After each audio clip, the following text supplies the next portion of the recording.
সুশির অনেক ভিডিও দেখছি, অনেক ব্লগারদেরকে খাইতে দেখছি, কিন্তু কখনো খাওয়া হয়নি। তো ভাবলাম আমি নিজে বাসায় বানাই। সুশি খাওয়ার মেন হচ্ছে নরি শিট, যেটা কোথাও পাওয়া যায় না। তো ভাগ্যক্রমে আজকে আমি পেয়ে গেলাম। তো যাই হোক, চলেন তাহলে একসাথে পুরো ভিডিওটি দেখিনি। অবশ্যই পুরো ভিডিওটি দেখবেন। দেখতে যতটা না কঠিন মনে হয়, বানাইতে আর খাইতে ততটাই সহজ। এখানে আমি খুবই সহজে দেখাইছি আপনাদেরকে, আর আপনারা অবশ্যই এভাবে বানাইলে একদম খুবই সহজে অল্প খরচে বানিয়ে নিতে পারবেন।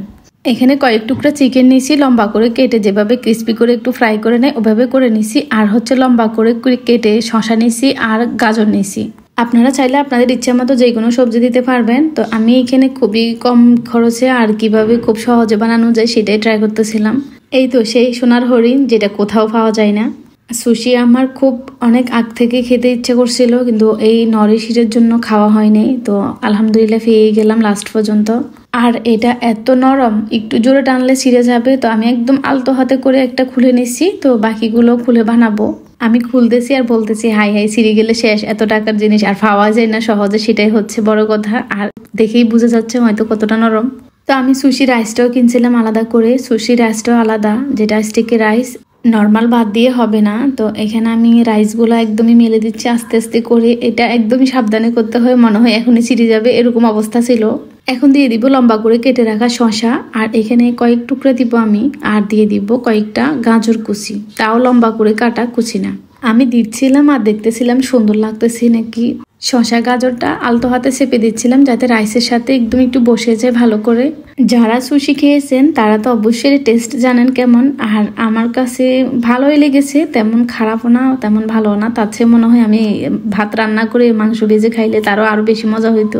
খাইতে মন চাইছে তাই খাইতে তো হবে। আর অনেক ব্লগারদেরকে দেখলাম অনেক মজা করে খাইছে, তাই আমারও খুব ইচ্ছা ছিল সুশি খাওয়ার, তাই খাইলাম বানাই নিজের হাতে, তাও। আর সবচেয়ে বড় কথা, আমার বাচ্চারা তো এত খুশি হয়েছে এটা পেয়ে, যে ওদের মনে হয় অনেক বড় কিছু একটা দিয়ে দিছি আমি, এমন খুশি হয়েছে। তো ওদের খুশি দেখে আমারও খুব ভালো লাগছে। কিছু চিকেন এতটা মোটা ছিল, ওটা ফিস করেই দিছি, কারণ পুরা ফোল্ড করা যাচ্ছিল না।